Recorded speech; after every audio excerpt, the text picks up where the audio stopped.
Sarah Chen stood on the bridge of the Earth defense ship Horizon, watching the massive alien ships move into position around Earth. The dark metal vessels were 10 times larger than anything humans had ever built. Their weapons could destroy entire cities with a single shot. Sarah's hands shook as she counted them on her screen. 12 massive ships, each one carrying enough firepower to end human civilization. "Commander Chen," her communications officer called out, "we're receiving another message from the alien fleet." Sarah nodded. She knew what the message would say. The same words they had been hearing for the past week. The Galactic Hegemony had made their demands clear. Earth had 30 days to surrender completely. Humans would become servants to the 12 alien races that ruled the galaxy. If Earth refused, every human city would be turned to glass and ash. The alien voice came through the speakers, cold and emotionless. "People of Earth, this is your final warning. Your species has spread too far, too fast across the stars. You build weapons instead of art. You fight instead of submit to proper order. The Galactic Council has decided your fate. Surrender now, or be destroyed. You have 29 days remaining." Sarah closed her eyes. The human fleet was brave, but it was small. 23 ships in total, all armed with basic fusion weapons and protected by steel armor. The aliens had weapons that could bend space itself. They had shields that turned energy blasts into harmless light. Earth's greatest warships looked like toys compared to the alien dreadnoughts hanging above the planet.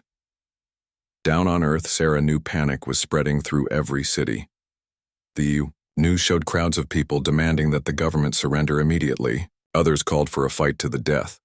World leaders held meeting after meeting, but no one had any good answers. How do you fight gods?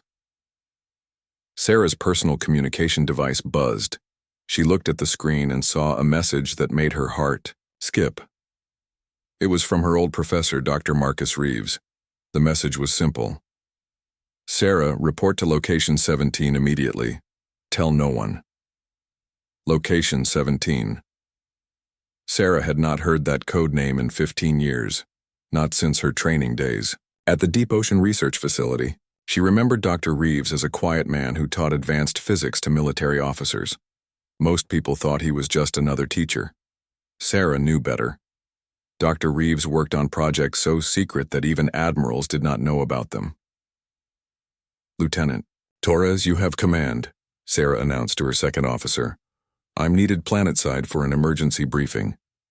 The trip down to Earth took 2 hours. Sarah's shuttle landed at a civilian airport in Hawaii, far from any military base. A black car waited for her, driven by a woman she did not recognize. They drove for 30 minutes to an empty beach, where a small submarine waited just offshore. "Get in," the woman said. "Dr. Reeves is waiting." The submarine dove deep into the Pacific Ocean. Sarah watched through the porthole as sunlight faded away above them. They went deeper than she thought possible, deeper than any normal submarine could go. Finally, they reached a massive underwater facility built into the ocean floor itself. Dr. Reeves met her at the airlock. He looked older than she remembered, his hair completely gray now, but his eyes were bright with excitement and something else. "Hope." "Sarah," he said, shaking her hand. "Thank you for coming. I know this must seem strange." "Professor, what is this place? I've never seen it on any military maps." Dr. Reeves smiled. "Because it's not on any maps. This facility has been secret for 70 years, ever since we first suspected we might not be alone in the universe. Come with me. There's something you need to see." He led her through corridors that seemed to go on forever. The walls were made of materials Sarah had never seen before, metals that seemed to glow with their own light. Scientists and engineers worked at stations filled with equipment that looked nothing like human technology. "Professor, is this all stolen alien tech?" Sarah asked. "Some of it," Dr. Reeves replied. "But most of it is purely human. We've been working on these projects for decades, Sarah. Ever since first contact protocols were established, we knew this day would come. The day when being friendly and honest wouldn't be enough to save us." They entered a massive chamber, where something impossible waited. In the center of the room, space itself seemed to twist and bend. Sarah could see through the distortion to what looked like another room, but the geometry was all wrong. The walls seemed to exist in more than 3 dimensions. "What is that?" Sarah whispered. "We call it the shadow portal," Dr. Reeves explained. "It's a doorway to parallel space, another dimension where we've been building something the aliens never imagined we could create." Sarah stared at the portal. Through the swirling energy, she could see shapes moving in the darkness. Large shapes. Ship-sized shapes. The Earth. "Defense Force the aliens cataloged is real," Dr. Reeves continued. "Those 23 ships you command are brave and ready to fight. But they're not our only fleet. They're just the decoy, the ships we wanted the aliens to see while we prepared our real answer to their threats." A technician approached Dr. Reeves. "Sir, we're receiving activation codes from all global command centers. The world leaders have made their decision." Dr. Reeves nodded. "Signal all Shadow Fleet commanders. Begin emergence procedures." He turned to Sarah. "The aliens think they know humans. They think we're primitive because we still fight wars. They think we're weak because we show them basic technology. They think we're predictable because we tell them the truth about most things." Sarah watched as the portal began to pulse with brighter energy. The shapes on the other side were moving closer. "But there's one thing the aliens never understood about humans," Dr. Reeves continued. "We're very good at lying when our survival depends on it, and we're even better at preparing for the worst while hoping for the best." The technician called out readings that Sarah didn't understand. Portal stability at 97%. First wave emergence in T-minus 60 seconds. Dr. Reeves looked at Sarah. "Would you like to see what humans can really build when we put our minds to it?" Sarah nodded, unable to speak. The portal flashed with brilliant light. The water above the facility began to glow as energy poured upward toward the surface. On screens around the chamber, Sarah could see what was happening in the ocean above them. The water was turning strange colors as reality itself was being bent. 30 seconds to emergence," the technician announced. Sarah thought about the alien ships waiting above Earth. She thought about their ultimatum and their certainty that humans would either surrender or die quickly. She wondered what they would think when they realized they had been lied to for 70 years. 10 seconds, the technician called out. Through the portal, Sarah could now see the first ship clearly. It was enormous, bigger than the alien dreadnoughts, but it looked nothing like human technology. Its hull seemed to shift and change as she watched, as if it existed in more than one place at the same time. "Emergence begins now," the technician said. Dr. Reeves smiled at Sarah. "The aliens wanted to see our true nature. They said we were too dangerous to live free. Let's show them exactly how dangerous we can be." Above them, the ocean began to part as something impossible rose toward the surface. The Shadow Fleet was emerging, and the galaxy would never be the same. Dr. Elena Vasquez had been 28 years old when the first alien ship appeared in Earth's solar system. That was in 2157, 70 years ago. She remembered the day perfectly because it changed everything she thought she knew about the universe. The deer. Aliens called themselves the Galactic Hegemony.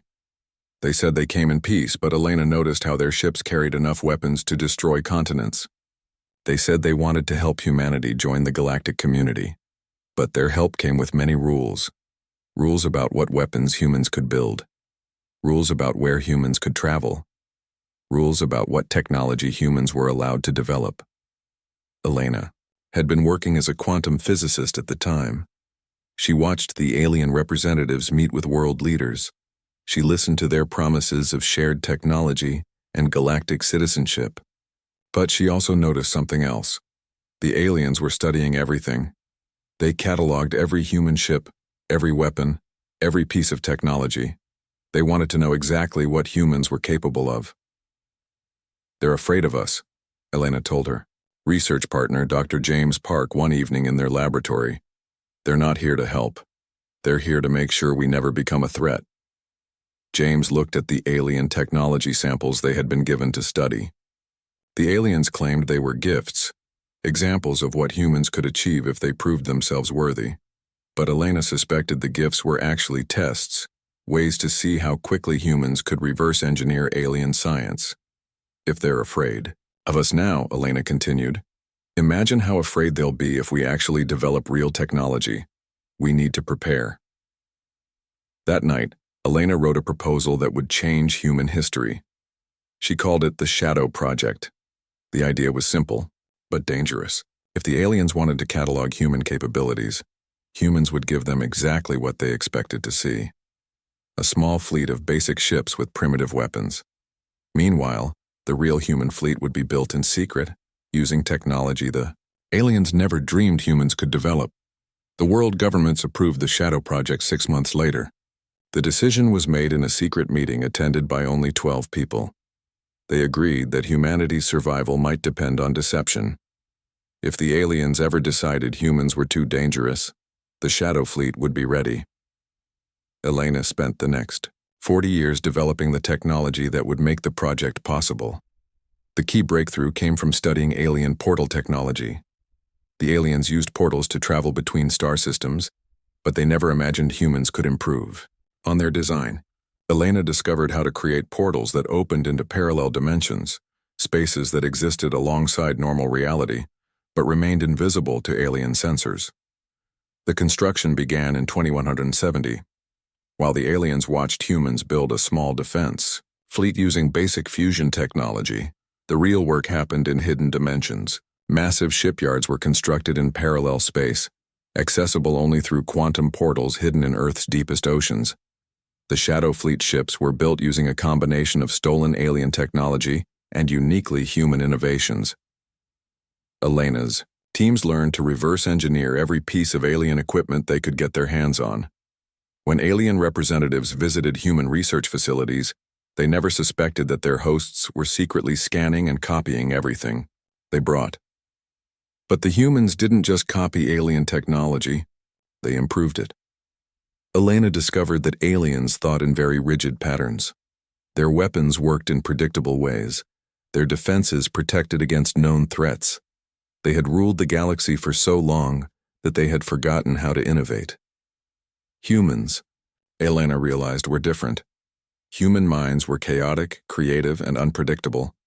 Where aliens saw one solution, humans saw 20 different possibilities. Where aliens built weapons that worked one way, humans built weapons that could adapt and change. Dr. Marcus Reeves joined the project in 2185. He was a young physicist then, eager to learn from Elena's discoveries.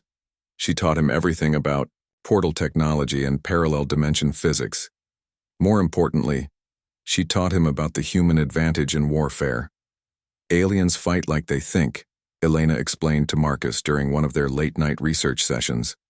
They're logical, predictable, and they follow rules. But humans learned to fight each other for thousands of years. We know how to lie, cheat, and change tactics in the middle of battle. That's not a weakness. That's our greatest strength. The Shadow Fleet grew larger every year.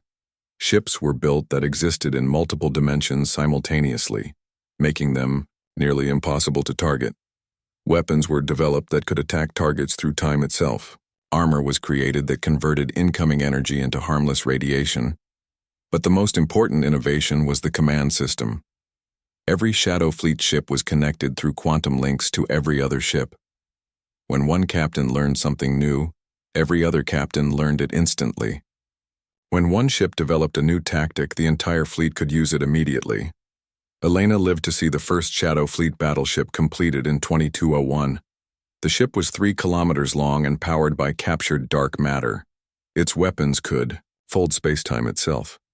Its armor existed in 7 dimensions simultaneously. It was completely invisible to alien sensors. "We did it," Elena told Marcus as they watched the ship test its weapons in parallel space. "We actually built something that can protect humanity." Elena died in 2220, but not before training a new generation of scientists and engineers. Marcus took over the project, continuing to expand the Shadow Fleet while maintaining the deception that kept it hidden from alien eyes. The hardest part was keeping the secret. Thousands of people worked on the Shadow Project over the decades. Scientists, engineers, military officers, and support staff all had to maintain the lie that humanity was weak and primitive. They watched alien representatives dismiss human achievements. They listened to alien lectures about proper civilization and advanced thinking. They smiled and nodded while knowing they were building weapons that would terrify the galaxy's self-appointed rulers. By 2227, the Shadow Fleet contained over 800 ships, battle cruisers that could phase through solid matter, destroyers that attacked from multiple timelines simultaneously, carriers that launched fighter squadrons made of pure energy. The fleet was hidden across 17 different parallel dimensions, ready to emerge when needed. The alien ultimatum came exactly as Elena had predicted 70 years earlier. The galactic hegemony had decided that humans were spreading too quickly across the stars. They were building too many colonies, developing too much technology, and asking too many questions about alien authority. Admiral Rebecca Torres, the current commander of Shadow Fleet operations, received the activation codes. From world governments around Earth, the charade was over. It was time to show the aliens what humans could really accomplish when they put their minds to it. Torres stood in the main command center, built in the deepest part of the parallel dimension shipyards. Around her, displays showed the positions of every Shadow Fleet ship. They were spread across dozens of dimensions, waiting for her orders. All Shadow Fleet commanders, this is Admiral Torres, she announced over the quantum communication system. Today we end 70 years of deception. Today we show the galaxy that humanity will not kneel. Begin emergence procedures. Let's remind the universe why humans are the most dangerous species they've ever encountered. The Shadow Fleet began to move toward Earth's dimension. After 70 years in hiding, humanity's true strength was about to be revealed. The ocean above the Mariana Trench began to glow with colors that had no names. Admiral HFY of the Galactic Hegemony flagship Dominion watched his sensors with growing confusion. The readings made no sense. The water temperature was rising rapidly, but there was no heat source. Energy was building beneath the surface, but it followed no known physics. Admiral, his science officer reported, we're detecting massive gravitational distortions 12 kilometers below the surface. The reading suggests something is emerging. HFY had conquered 17 star systems during his military career. He had seen every type of weapon the galaxy had to offer. Nothing in his experience explained what was happening in Earth's ocean. The primitive humans were supposed to be cowering in their cities, preparing for surrender or death. They certainly weren't supposed to be generating energy readings that broke his ship's sensors. Could they have a hidden submarine base? HFY asked. His tactical officer shook his head. Sir, no submarine could generate these readings. This looks more like a portal opening. But humans don't have portal technology. The water began to part. Something vast was rising from the depths, something that seemed to bend light around itself. HFY's sensors flickered and sparked as they tried to track whatever was emerging. The reading showed a solid object, then showed nothing, then showed something that existed in multiple locations at the same time. Admiral. His communications officer called out in alarm. We're receiving a transmission from the disturbance. A new voice filled the bridge of the Hegemony flagship. It was human, but it carried an authority that made HFY's blood run cold. Galactic Hegemony Fleet, this is Admiral Rebecca Torres of the Shadow Fleet Operations Command. You have threatened our world and demanded our surrender. We have a different proposal. The first ship broke the surface of the ocean. HFY stared at his main screen in disbelief. The vessel was massive, larger than his own flagship, but it looked like nothing he had ever seen. Its hull seemed to shift and change as he watched. Sometimes it appeared solid and metallic. Sometimes it looked like it was made of starlight itself. The ship's weapons were completely invisible to his sensors, yet he could feel their power pressing against his mind. Impossible, HFY whispered. The humans don't have this technology. We cataloged everything they built. More ships emerged from the glowing water. Each one was different from the last, as if human engineers had decided that following a single design pattern was boring. Some ships looked like they were built from crystallized space. Others appeared to be made of controlled energy held in ship-shaped patterns. A few seemed to exist as mathematical equations given physical form. Admiral Torres continued her transmission. For 70 years you have believed that humans were primitive. You cataloged our basic fusion ships and our simple steel armor. You assumed we were weak because we showed you exactly what you expected to see. A formation of smaller human ships emerged next. They moved in patterns that hurt Kethvar's eyes to follow, as if they were taking shortcuts through dimensions he couldn't perceive. His tactical officer reported that the ships appeared to be traveling faster than light while remaining in normal space, which should have been impossible. "Admiral," his science officer reported, his voice shaking. "I'm reading energy signatures that match our most advanced weapon systems, but the humans are using them in ways we never imagined possible. Their shields aren't just blocking our sensors, they're redirecting our scans into parallel dimensions." Kethvar felt a chill of fear that he had not experienced since his first battle as a young officer. "How many ships are emerging?" "I can't tell, sir. The sensors count different numbers every few seconds. Sometimes I read 50 ships, sometimes 500. Sometimes the readings suggest there are thousands of ships, occupying the same space simultaneously." The largest human ship moved closer to the hegemony fleet. As it approached, Kethvar realized that it wasn't just large, it was impossibly large. His instruments suggested the ship was over 3 kilometers long, but when he looked at it directly, it seemed to stretch on forever. The ship existed in more dimensions than his eyes could process. "You see," Admiral Torres continued, "humans learned something important during our history. When you're facing a stronger enemy, you don't fight them head-on. You make them think they're fighting someone else entirely." Kethvar opened a communication channel. "Human fleet, you cannot hope to match the combined military might of 12 galactic civilizations. Surrender now and your deaths will be quick." Admiral Torres laughed, and the sound sent shivers through every alien on every ship in the hegemony fleet. It was not the laugh of someone who was afraid. It was the laugh of a predator who had been pretending to be prey for far too long. "Admiral Kethvar," Torres replied, somehow knowing his name without being told, "you've made a fundamental error in your calculations. You assumed that a civilization capable of fooling you for 70 years would be incapable of defending itself. Let us correct that assumption." The human flagship's weapons came online. Kethvar's sensors detected energy levels that should have torn the ship apart, but the vessel remained perfectly stable. The weapons didn't look like anything in hegemony databases. They seemed to be made of folded spacetime, shaped into forms that could reach across dimensions. "All hegemony vessels," Kethvar commanded, "open fire. Destroy the human fleet." The alien ships unleashed their full firepower. Plasma cannons that could melt asteroids fired continuously. Gravitational weapons that could crush planets focused their energy on the human ships. Reality-warping bombs exploded in patterns designed to tear holes in space itself. None of it worked. The human ships didn't dodge the attacks. They didn't block them with shields. The weapons simply passed through the human vessels as if they weren't there. Some attacks seemed to curve away at the last second, redirected to empty space.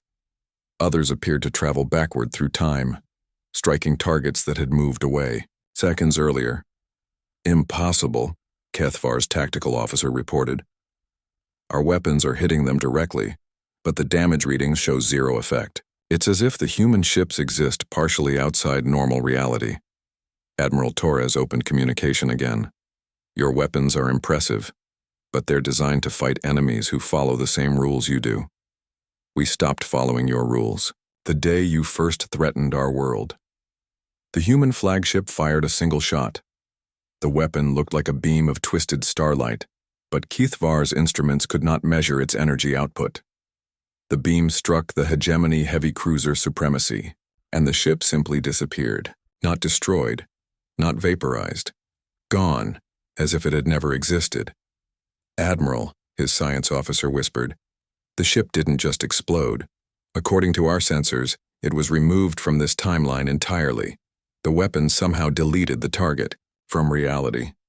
3 more hegemony ships disappeared under fire from the human fleet. Each attack used a different type of weapon. One ship was folded into a parallel dimension. Another was converted into harmless energy and scattered across space. The third simply stopped existing, leaving behind only confused memories in the minds of its former crew, who found themselves floating in escape pods with no clear understanding of how they had gotten there. Kethvar realized that his mighty fleet, which had conquered star systems and terrorized entire species, was being systematically destroyed by weapons he couldn't understand, used by enemies he had drastically underestimated.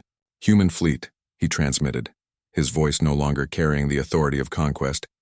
We wish to discuss terms," Admiral Torres replied immediately. "The time for discussion has passed, Admiral. You came to our world with ultimatums and threats. You demanded that humanity kneel or die. We choose a third option." The remaining human ships began to spread out around the hegemony fleet. Kethvar watched in horror as his mighty dreadnoughts, ships that had never known defeat, found themselves surrounded by vessels that shouldn't exist. "You wanted to see humanity's true nature," Torres continued. "You said we were too violent to deserve freedom, too dangerous to be allowed to develop unchecked. You were absolutely right about one thing, Admiral. We are dangerous. More dangerous than you ever imagined."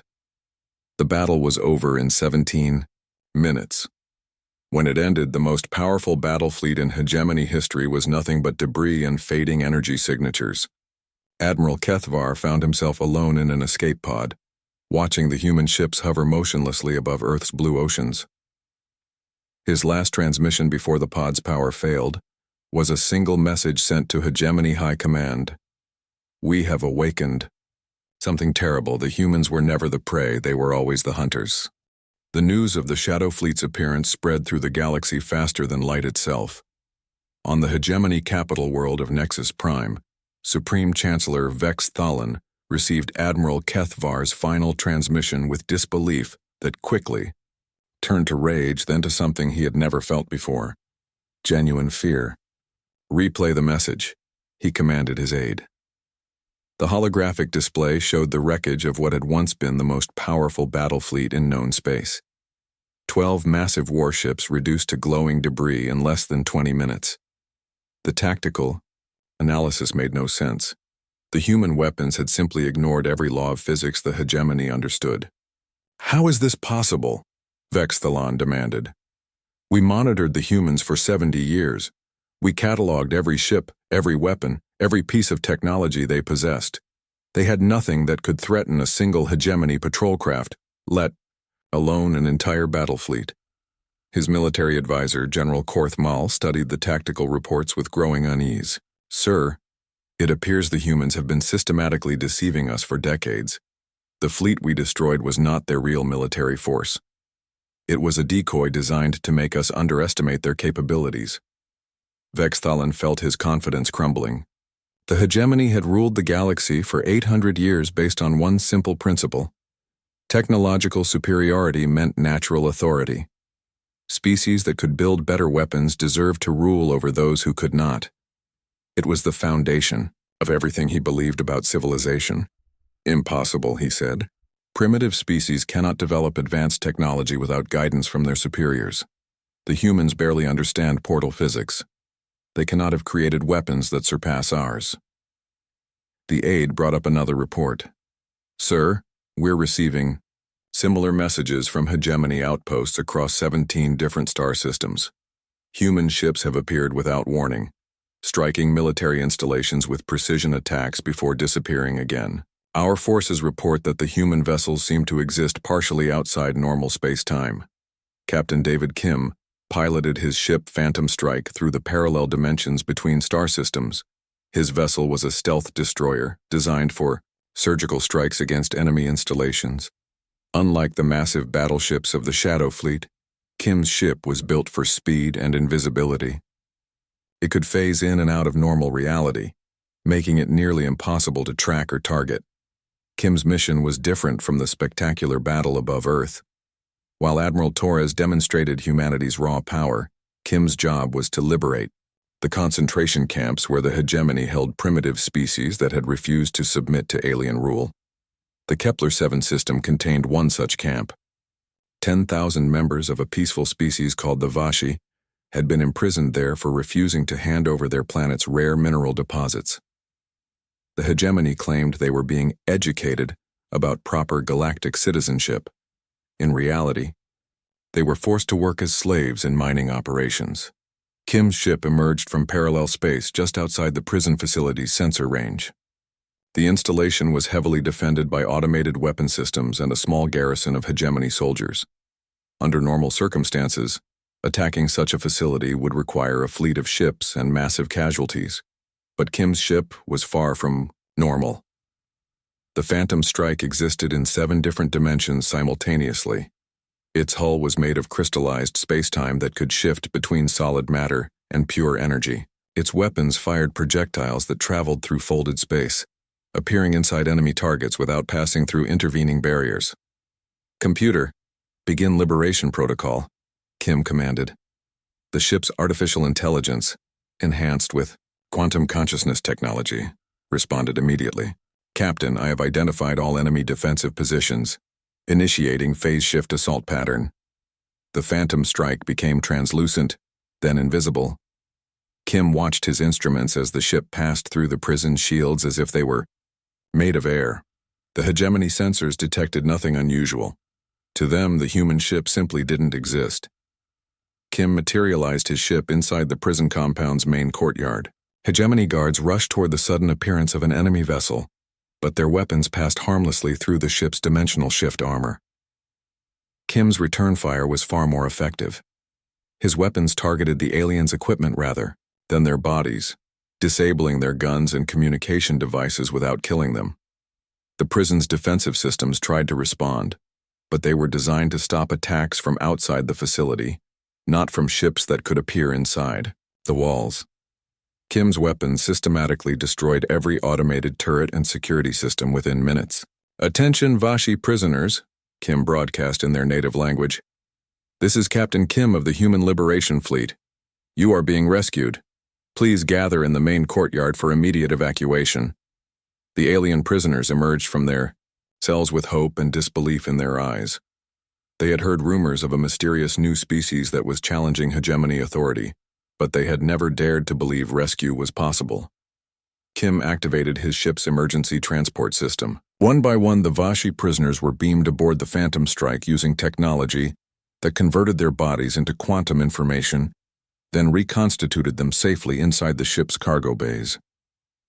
The prison's commanding officer, a hegemony, colonel named Zeth Korth, tried to stop the evacuation by threatening to execute the remaining prisoners. He never got the chance.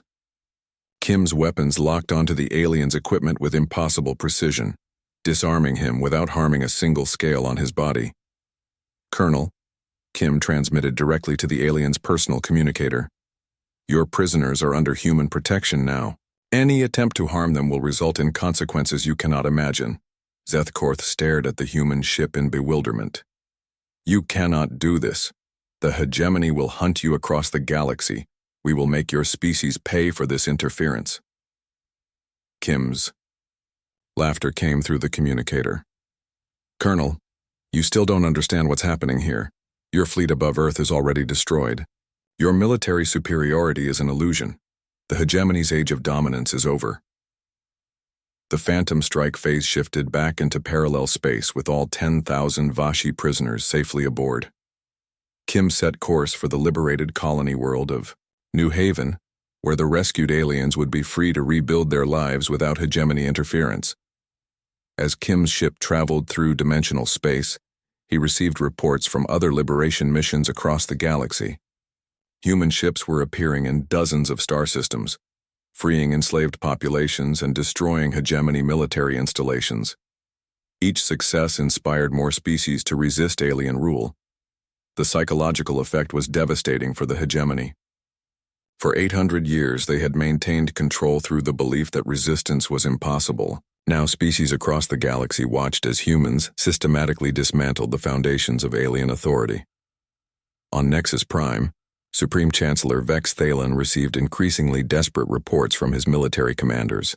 Hegemony forces were being routed across 17 sectors. Human ships appeared without warning, struck with impossible precision, and vanished before counterattacks could be organized.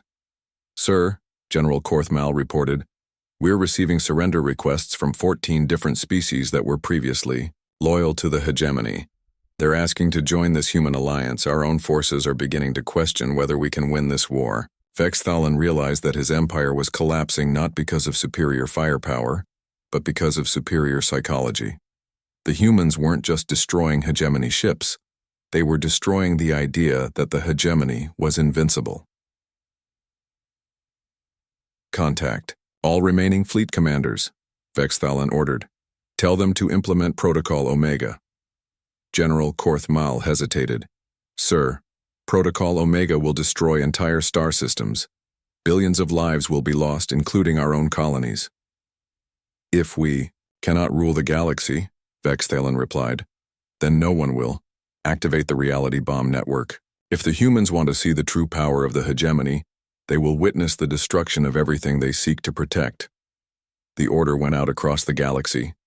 Ancient weapon systems, built during the hegemony's rise to power, began charging for activation.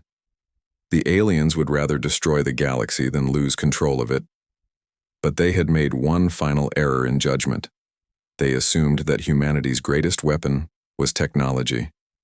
They were about to learn that humanity's true strength was something far more dangerous: the refusal to accept that any cause is hopeless. Admiral Rebecca Torres stood in the Shadow Fleet Command Center as alarms sounded throughout the facility. Her quantum-enhanced sensors had detected something that made her blood run cold. Across the galaxy, ancient hegemony installations were powering up weapons that had been dormant for centuries. Admiral, her science officer reported, we're reading massive energy buildups at 47 different locations. The power signatures match theoretical models for reality bombs, weapons designed to collapse local space-time and render entire star systems uninhabitable. Torres had known this moment would come. The hegemony leadership would rather destroy the galaxy than lose control of it. She had prepared for this possibility, but the preparation required revealing humanity's final secret. The secret that would either save the galaxy or damn it forever. All Shadow Fleet commanders, Torres announced, over the quantum communication network, implement Protocol Infinity. Authorization code. The Shadows have always been there. Dr. Marcus Reeves, now serving as Torres's chief science advisor, activated systems that had been built in the deepest layers of parallel space. Admiral, we're receiving confirmations from all dimensional layers. The parallel Earths are ready. Torres nodded.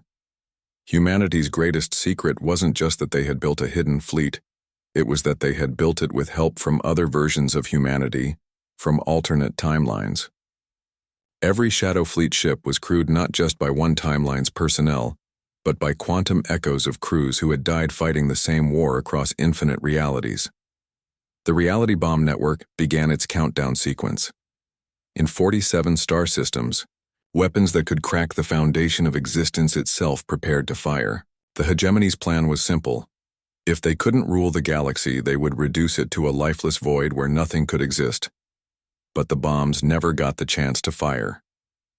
Across 17 different dimensions, Shadow Fleet ships emerged from parallel space simultaneously. Each ship appeared at the exact location of a reality bomb installation. The alien weapons, designed to destroy normal matter and energy, had no effect on vessels that existed in multiple timelines at once. Admiral Torres, commanding versions of herself from 1,000 different realities, led the multidimensional assault. Her flagship existed in every possible timeline where Earth had survived long enough to build the Shadow Fleet. When the hegemony tried to target her ship, they found themselves shooting at echoes and shadows. This is Admiral Torres to all hegemony forces. She broadcast across every communication frequency in the galaxy. You have activated weapons designed to destroy innocent worlds rather than accept defeat. This ends now. The human quantum engineers went to work with tools that redefined the laws of physics. Instead of allowing the reality bombs to collapse space-time, they reprogrammed the ancient weapons to create stable portals between dimensions. The bombs that were meant to bring death became gateways that brought hope. Through the converted portals came reinforcements that defied every assumption about warfare. Ships from realities where Earth had fallen early in the conflict, crewed by the ghosts of heroes who had died fighting for freedom. vessels from timelines where humanity had developed even more advanced technology, bringing weapons that existed as pure mathematics given physical form. But the most important arrivals weren't human at all. They were members of oppressed species from countless alternate realities, all united by the human concept that freedom was worth fighting for across any number of dimensions. Supreme Chancellor Vex Thalan watched from Nexus Prime as his reality. Bomb network was systematically captured and converted. His most powerful weapons had become tools for his enemies to summon infinite reinforcements. The impossible was happening.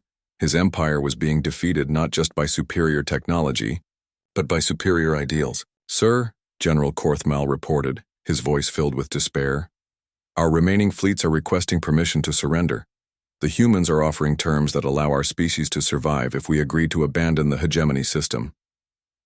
Vex Thalan stared at the tactical displays showing human ships throughout hegemony space. They weren't destroying alien worlds or enslaving alien populations.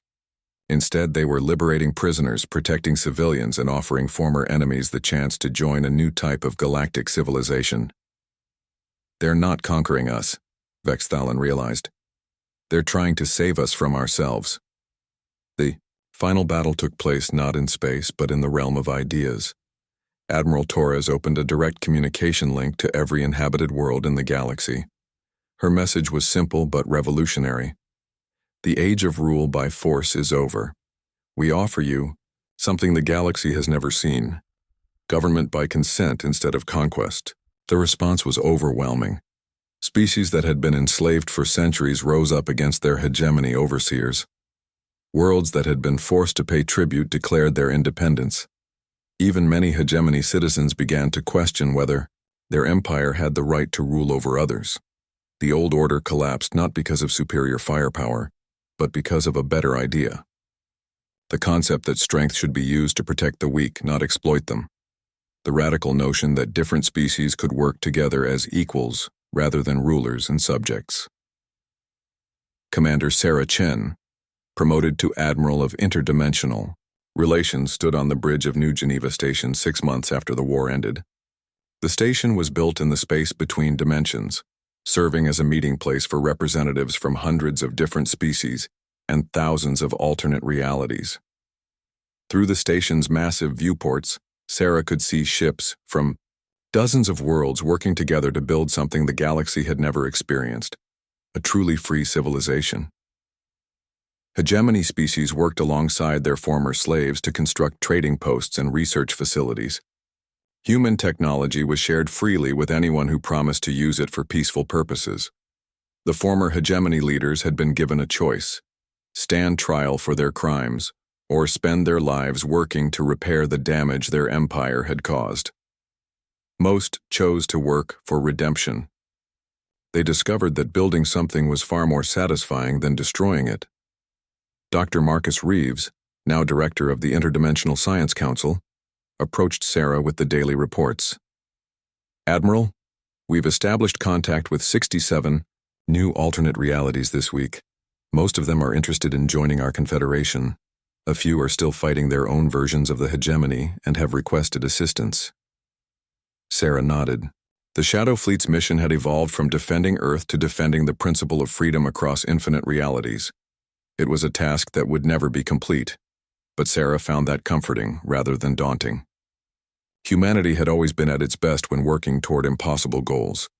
"Any word from the deep exploration fleets?" Sarah asked. "Captain Kim reports successful contact with 3 previously unknown species in the Andromeda sector," Marcus replied. "All 3 have agreed to join our alliance after seeing how we treat former enemies. They're particularly impressed that we kept our promise to never use our most powerful weapons against civilian targets." Sarah smiled. The Shadow Fleet's greatest victory hadn't been the destruction of the hegemony's military forces. It had been proving that power didn't have to corrupt, that strength could be used to lift others up rather than hold them down. Through the station's communication system, she could hear the sounds of construction as beings from 100 different worlds worked together to build a better future. The galaxy was finally free, not because humans had conquered it, but because they had shown everyone else how to conquer their own fears and prejudices. The shadows had emerged from their hiding places, and the light they brought with them would never fade. Across infinite realities and dimensions yet to be discovered, the message was spreading. Freedom was not something granted by the strong to the weak. It was something that belonged to everyone and was worth fighting for across any number of worlds, any number of timelines, and any number of possibilities. The war was over. The real work of building a free galaxy had just begun.